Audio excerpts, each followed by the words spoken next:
নমস্কার বন্ধুরা, রাখির কিচেনে আপনাদের সবাইকে স্বাগত। আশা করি আপনারা ভালো আছেন। আমি আজকে একটি সুস্বাদু রেসিপি নিয়ে চলে এসেছি আপনাদের সাথে শেয়ার করব বলে।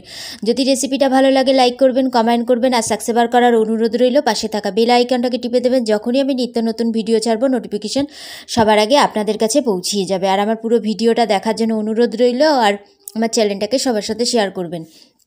আজকের রেসিপি হচ্ছে পাটিসাপটা। বাড়িতে সহজ পদ্ধতিতে কিভাবে চালের গুঁড়ো দিয়ে, শুধু স্রেফ চালের গুঁড়ো দিয়ে পাটিসাপটা, সেই পাটিসাপটার রেসিপি।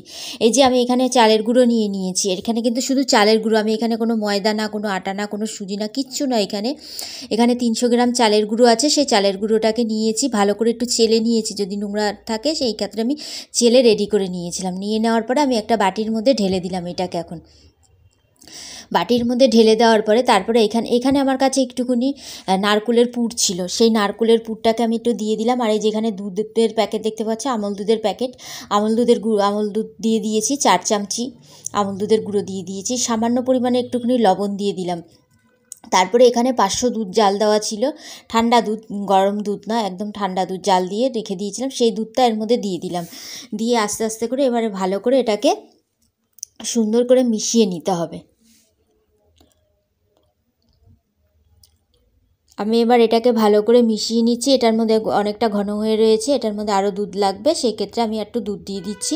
আমি অল্প অল্প করে দুধ দিয়েই গুলছি, কেন যদি বেশি পাতলা হয়ে যায় তাহলে আর ভালো হবে না জিনিসটা খেতে। সেই ক্ষেত্রে অল্প অল্প করে দুধ দিয়ে আবার আমি যে পুরো 500 দুধটা নিয়েছিলাম, সেই পুরো 500 দুধটা দিয়ে পুরো গুলে নিয়েছি। দেখুন, আমি কিন্তু চালের গুঁড়ো দিয়েছি দেখে এতটা পাতলা লাগছে। আমি হাতার পিছনটাও দেখিয়ে দিচ্ছি কীরকমভাবে। এই দেখুন, হাতার পিছনটা কিন্তু আমার এরকমই হচ্ছে। জৈবতে শুধু চালের গুঁড়ো আর গুঁড়ো দুধ আর নারকেল আর এগুলো দিয়েই করছি। তারপরে গ্যাসের উপরে নন স্টিকের একটা কড়াই বসিয়ে দিয়েছি, তার মধ্যে সাদা তেল দিয়ে দিলাম, ব্রাশ দিয়ে একটুখানি তেল ব্রাশ করে দিলাম। তারপরে গ্যাসটা ধরানোই ছিল, একদম লোতে ছিল গ্যাসটা। দেওয়ার পরে তারপরে 1 হাতা দিয়ে দিলাম। দিয়ে দেওয়ার পরে ভালো করে এটাকে খুব সুন্দর করে একটু গোল করে দিলাম। গোল করে দেওয়ার পরে যে আমি একদিন আগে যে মাখার সন্দেশটা বানিয়েছিলাম, সেই মাখার সন্দেশটা আমি এখন এর মধ্যে আস্তে আস্তে উপর দিয়ে দেবো। আমি সেই মাখা সন্দেশটাকে দিয়েই আমি এই পাটিসাপটাকে তৈরি করছি। এই যেরকমভাবে তৈরি করে নিয়েছি আস্তে করে এটাকে, যেহেতু এটা চালের গুঁড়ো তো তাই এরকম একটুখানি সরে আসছে, নইলে কোনো অসুবিধা নেই। যদি নন স্টিকের কড়াই যদি না থাকে, যদি লোহার কড়াই বা সিলভারের কড়াই থাকে, সেই ক্ষেত্রে আপনারা একটুখানি ময়দা অতি অবশ্যই দিয়ে নেবেন। এবং চালের গুঁড়ো দিয়ে যদি শুধু খেতে চান, চাল আর ময়দা দিয়ে সেটাও করতে পারেন, এবং সুজি, চালের গুঁড়ো, ময়দা দিয়েও এটাও করা যায়। আমি শুধু চালের গুঁড়ো দিয়ে করেছি, কারণ আমাদের চালের গুঁড়োর পিঠেটা খেতে খুব ভালোবাসে। তাই আমি এরকমভাবে একটা করে তুলে রেখে দিলাম। আমি আবারও একটা করে দেখিয়ে দিচ্ছি। এরকমভাবেই, ঠিক এরকমভাবে যে গোল করে দিলাম।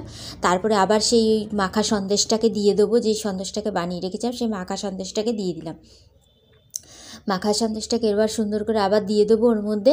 দিয়ে তারপরে খুব সুন্দর করে এটাকে আবার উল্টিয়ে দেবো। হ্যাঁ, আমি একটা কি ভুল করেছি এখানে, যে ভুলটা আমার, এখানে হাতের সামনে 2টো খুন্তি ছিল, আমি হাতার স্টিলের খুন্তিটা নিয়ে নিয়েছি। যাবতীয় নন স্টিকে স্টিলের খুন্তি চলে না সেক্ষেত্রে। তারপরে আমি একটুখানি হাত দিয়ে চেপে এরকমভাবে উল্টিয়ে পাল্টিয়ে ভেজে এটাকে নিয়ে রেডি করে নিলাম।